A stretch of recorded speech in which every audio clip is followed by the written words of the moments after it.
LBAಗೆ ಸಂಬಂಧಪಟ್ಟಂತೆ ಯಾವ ರೀತಿ ನಾವು ಪ್ರಶ್ನೆ ಪತ್ರಿಕೆಗಳನ್ನು ಸಿದ್ಧಪಡಿಸ್ಕೋಬೋದು ಅಂದರೆ, ನಾವು ಮಾಡಿರುವಂಥ ಪಾಠದಲ್ಲಿ ಸರಳ, ಸಾಧಾರಣ ಮತ್ತು ಕಠಿಣತೆಯ ಮಟ್ಟವನ್ನು ಆಧರಿಸಿ 25 ಅಂಕಗಳಿಗೆ ಪ್ರಶ್ನೆಯನ್ನು ತೆಗಿಬೋದು.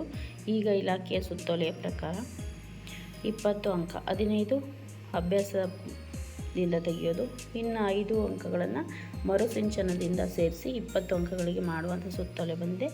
ಆದರೆ ಇದು ನಾನು ಅದಕ್ಕಿಂತ ಮುಂಚಿತವಾಗಿ ತೆಗೆದಿಟ್ಕೊಂಡಿರೋದು.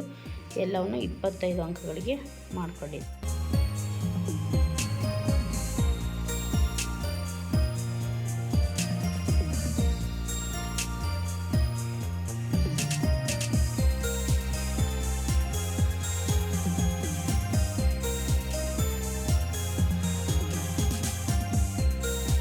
ಇದೆಲ್ಲ 25 ಅಂಕಗಳಿಗೆ ತೆಗೆದಿರುವಂಥ ಪ್ರಶ್ನೆ ಪತ್ರಿಕೆಗಳು. ಇದು ಮುಂದೆ ಬರುವಂಥವು 20 ಅಂಕಗಳು.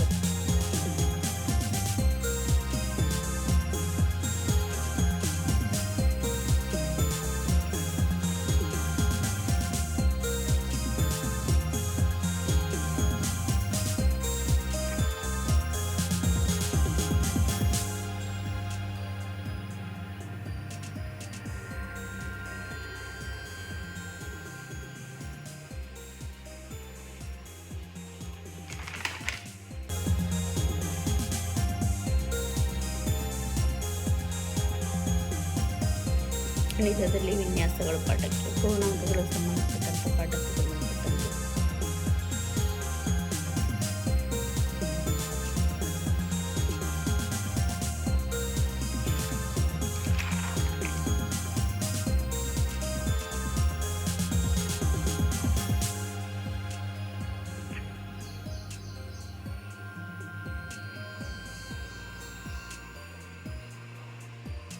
ಇಲ್ಲಿ 20 ಅಂಕಗಳಿಗೆ ತೆಗೆಯಲಾಗಿದೆ.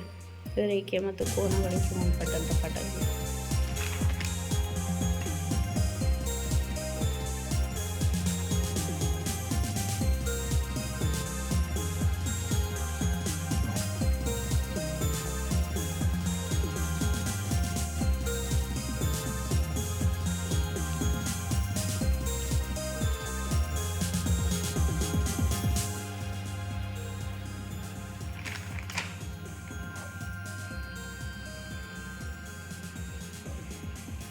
ನಂತರ 5ನೇ ತರಗತಿಯನ್ನು 10 ಅಂಕಗಳಿಗೆ ಪ್ರಶ್ನೆ ಪತ್ರಿಕೆಯನ್ನು ತೆಗೆದು ಇನ್ನು 5 ಮೌಖಿಕಕ್ಕೆ.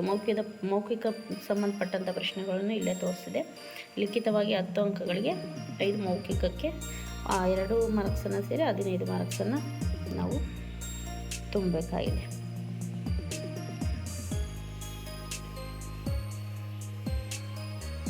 ಆರು ಮತ್ತು 7ನೇ ತರಗತಿಗೆ 20 ಅಂಕಗಳು, 15 ಅಭ್ಯಾಸ ಪ್ರಶ್ನೆಗಳು, ಇನ್ನು 5 ಮರುಸಿಂಚನಕ್ಕೆ ಸಂಬಂಧಪಟ್ಟಂಥ ಪ್ರಶ್ನೆಗಳು. ಮರುಸಿಂಚನದ ಸಾಹಿತ್ಯವನ್ನು DSRT ವೆಬ್ಸೈಟಲ್ಲಿ ಬಿಟ್ಟಿದ್ದು, ಅದನ್ನು ಅನುಸರಿಸಿ ನಾವು ಆ ಪ್ರಶ್ನೆಗಳನ್ನು ಕೂಡ ಇದರಲ್ಲಿ ಸೇರಿಸ್ಕೊಳ್ಳಲಾಗಿದೆ.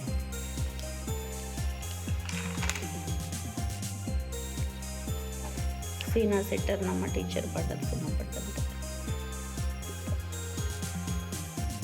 5ನೇ ತರಗತಿಯ ಸಂಕಲನ 10 ಅಂಕದ್ದು ಪ್ರಶ್ನೆ ಪತ್ರಿಕೆ.